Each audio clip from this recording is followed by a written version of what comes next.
2024 లేదా 25లో డిగ్రీ లేదా బీటెక్ చదివారా? సాఫ్ట్‌వేర్ జాబ్ కోసం ఎదురు చూస్తున్నారా? అయితే కోడ్ జ్ఞాన్ 100 డేస్ కోర్సులో చేరండి. జాబ్ సాధించండి.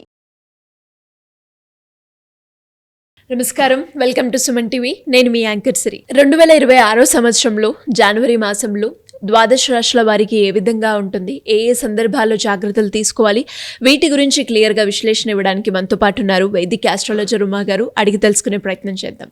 నమస్కారం ఉమా గారు. నమస్తే అమ్మా. జనవరి మాసం మొత్తం జనవరి 1 నుంచి 31 వరకు మేషరాశి వారికి ఏ విధంగా ఉంది? విద్యపరంగా, ఆరోగ్యపరంగా, సంతానపరంగా, విదేశీపరంగా ఎన్ని గ్రహాలు వారికి ఈ మాసంలో అనుకూలిస్తున్నాయి? ఏ ఏ సందర్భాల్లో జాగ్రత్తలు తీసుకోవాల్సిన అవసరం ఉందంటారు? జనవరి అనేటువంటిది 2026 సంవత్సరానికి మొట్టమొదటి మాసం అండి. ఆల్రెడీ 2026లో జరిగేటువంటి గ్రహాల యొక్క ట్రాన్సిట్స్ వల్ల ఏ ఏ రాశుల వాళ్ళకి ఏ విధంగా ఉంటుందనేటువంటిది మనం చెప్పుకున్నామమ్మా. మేషరాశి వాళ్ళకి ఎలా ఉండబోతుందో కూడా చెప్పుకున్నాం. అయితే మేషరాశి వాళ్ళకి ఏంటి అంటే జనవరి 17వ తారీఖు దగ్గర నుంచి 2 నెలల పాటు విశేషమైనటువంటి రాజయోగం ఉంటుందండి.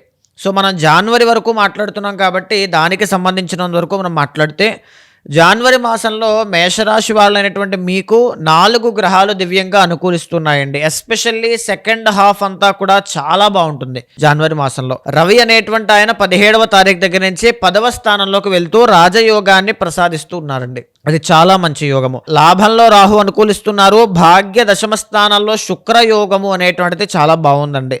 దశమంలో బుధగ్రహ సంచారం 15వ తారీఖు తర్వాత నుంచి అనుకూలిస్తోంది. ప్రధానంగా మనం చెప్పాలి అంటే మేషరాశి వాళ్ళు ఎవరు చూస్తున్నా కెరీర్లో గ్రోత్ లేదని బాధపడేటువంటి వాళ్ళకండి ఈ 15వ తారీఖు దాటిన తర్వాత నుంచి అపారమైనటువంటి రాజయోగం పడుతుంది. అంటే ఏదైనా ప్రయత్నాలన్నీ కూడా అనుకూలించడం కానీ, ఉద్యోగంలో అభివృద్ధి రావడం కానీ, చేసేటువంటి పనిలో పెర్ఫార్మెన్స్ పెరగడం కానీ, కాన్సన్ట్రేషన్ పెరగడం కానీ, ఆ పనికి తగినటువంటి గుర్తింపు ఈ నెల 15 తరువాత నుంచి అనుభవించడం కానీ చాలా బాగుంటుందమ్మా. ఇదే కాకుండా మేషరాశి వాళ్ళలో రాజకీయ నాయకులు ఎవరైనా ఉంటే సో వాళ్ళకి అద్భుతంగా కలిసి వస్తుంది అని చెప్పొచ్చండి. ఈవెన్ మీకు రవి అనేటువంటి ఆయన పంచమాధిపతి కాబట్టి సంతానము విషయంలో కూడా చాలా అద్భుతంగా కలిసి వచ్చే యోగం కనబడుతుంది. దీనివల్ల మంచి సంతానం కలగడం కానీ, మీ యొక్క పిల్లలు ఏదైనా మంచి అభివృద్ధిలోకి వెళ్ళడం కానీ 15వ తారీఖు తరువాత నుంచి ఖచ్చితంగా చూస్తారు. అయితే ప్రధానంగా లాభంలో రాహు అనేటువంటి ఆయన మంచి అనుకూలంగా కనబడుతూ ఉన్నారు. దీనివల్ల మీ కష్టానికి తగినటువంటి ప్రతిఫలం, గౌరవ మర్యాదలు అనేటువంటివి దినదిన ప్రవర్ధమానంగా కనబడుతూ ఉన్నాయి. ఈ యొక్క నెలలో భాగ్య దశమ స్థానాల్లో శుక్రగ్రహ సంచారము అనేటువంటిది కనబడుతోందండి.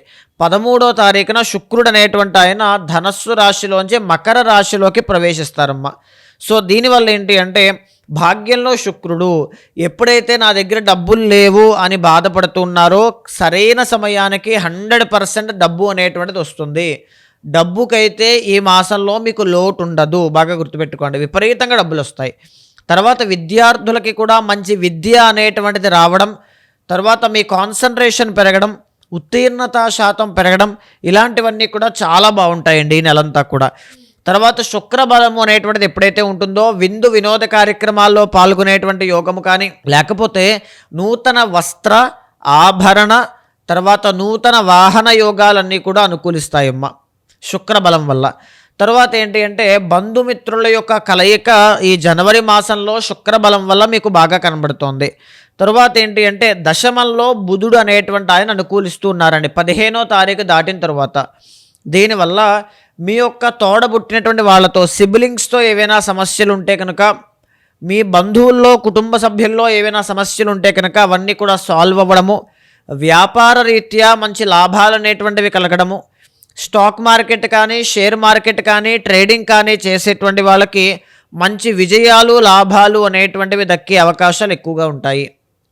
ఇదే కాకుండా విద్యార్థులు ఎవరైనా సరే ఈ కాంపిటేటివ్ పోటీ పరీక్షలు రాస్తూ ఉంటే 15వ తారీఖు దాటిన తర్వాత నుంచి వాళ్ళకి విజయవంతంగా కనబడుతుంది అని చెప్పొచ్చండి. ఇక అనారోగ్య సమస్యలతో ఇబ్బంది పడే వాళ్ళకి కూడా గొప్ప ఉపశమనం మేషరాశి వాళ్ళకి జనవరి మాసంలో కనబడుతుంది.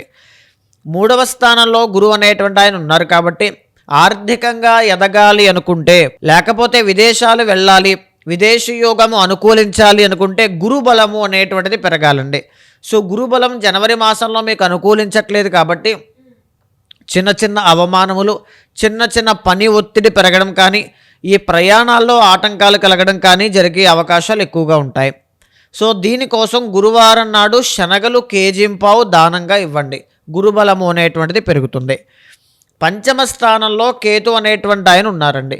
దీనివల్ల ఈ సంతానము కోసం, పిల్లల కోసం ఏదైనా బాగా ఆలోచించడం కానీ, శ్రమ పడడం కానీ, టెన్షన్ పడడం కానీ జరిగేటువంటి అవకాశాలు ఎక్కువగా ఉంటాయి.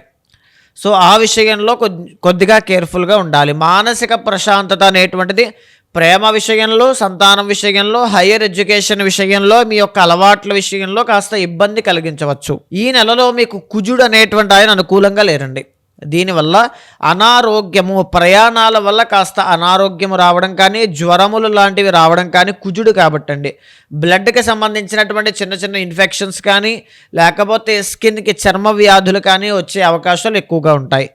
రియల్ ఎస్టేట్ వ్యాపారం చేసేటువంటి వాళ్ళకి కానీ, లేకపోతే ఏదైనా సరే కాంపిటేటివ్ ఉద్యోగాల కోసం ప్రయత్నం చేసేటువంటి వాళ్ళకి సామాన్యంగా కనబడుతుంది, కుజుడు బాగాలేదు కాబట్టి. సో దీనివల్ల కుజుడు యొక్క బలము అనేటువంటిది పెరగాలండి. కోర్టు వ్యవహారములు కానీ, ల్యాండ్ డిస్ప్యూట్స్ కానీ, కేసెస్ కానీ ఇందులో ఇరుక్కుని ఉన్న వాళ్ళైతే కొద్దిగా జాగ్రత్తగా ఉండాలి. ఒత్తిడి అనేటువంటిది పెరిగే అవకాశాలు ఎక్కువగా ఉంటాయి. 12వ స్థానంలో శని అనేటువంటి ఆయన ఏలినాటి శని రూపంలో ఇబ్బంది పెడుతూ ఉన్నారు. దీనివల్ల ఏంటి అంటే ప్రధానంగా డబ్బు విపరీతంగా ఖర్చు అవ్వడం ఒకటి, చిన్న చిన్న హెల్త్ ఇష్యూస్ అనేటువంటివి, మీరు ఎంత కష్టపడినా రిజల్ట్స్ రావట్లేదేంటి అనేటువంటి ఒక ఆలోచన, అసంతృప్తి, ఇలాంటివన్నీ కూడా ఇబ్బంది పెడతాయి.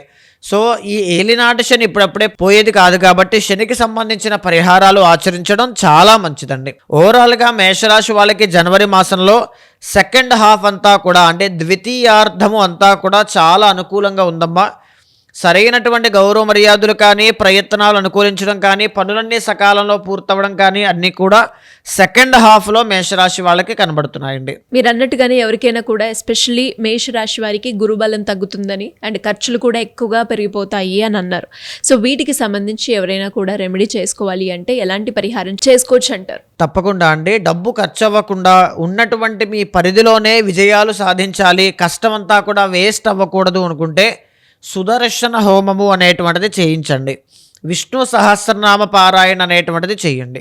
ఈ రెండింటి వల్ల మీకు చాలా మంచి శుభ ఫలితాలు అనేటువంటివి కనబడతాయమ్మా. ఈ మాసంలో వీళ్ళకి కలిసి వచ్చే రంగు ఏంటో గారు? ఈ మాసంలో వీళ్ళకి బాగా కలిసి వచ్చేటువంటిది వైట్ కలర్ చాలా బాగుంటుందమ్మా. కలిసి వచ్చే నెంబర్ 6 చాలా బాగుంటుందండి. కలిసి వచ్చే వారం శుక్రవారం, ఆదివారం, ఈ రెండు కూడా చాలా బాగుంటాయమ్మా. ఇంకా ఎవరికైనా కూడా మీరు అన్నట్టుగానే వాళ్ళ యొక్క ఇంటర్నల్ చార్ట్ బేస్డ్ చేసుకొని వాళ్ళు ఏదైతే సమస్యను ఎదుర్కొంటున్నారో దానికి తగ్గట్టుగానే పరిష్కారం చేసుకోవాలి అంటే ఏ విధంగా మిమ్మల్ని అప్రోచ్ అయ్యే ఛాన్స్ ఉందంటారు? తప్పకుండా అండి. ఎవరైనా సరే ఈ గ్రహాల యొక్క ట్రాన్సిట్స్ జరుగుతూ ఉంటాయండి గోచారంలో, దానికి తగినట్టుగా నిర్ణయాలు తీసుకోవాలి అనుకుంటే మన వీడియోస్ అనేటువంటివి ఎవ్రీడే ఫాలో అవ్వండి సరిపోతుంది. బట్ ఏదైనా ముఖ్యమైన నిర్ణయాలు తీసుకోవాలి, ఎడ్యుకేషన్ విషయంలో గైడెన్స్ కావాలి, కెరీర్లో గైడెన్స్ కావాలి, మ్యారేజ్ విషయంలో, సంతానము కానీ, ఆయుష్ ఎంత ఉంది, ఎలా ఉంది అనేటువంటిది కానీ, ట్రాన్సిట్స్ అనేటువంటివి లైఫ్లో ఎక్కడెక్కడ కనబడుతూ ఉన్నాయి, గుడ్ టైం ఏంటి, బ్యాడ్ టైం ఏంటి, వాట్ ఎవర్ అన్నీ కూడా చెక్ చేసుకోవాలి పర్సనల్ చార్ట్ అనుకుంటే మీకు కింద కనిపించే నెంబర్కి కాల్ చేస్తే మా వాళ్ళు మీకు పూర్తి వివరాలు అందిస్తారు. మీ జాతకాన్ని చూసిన తర్వాత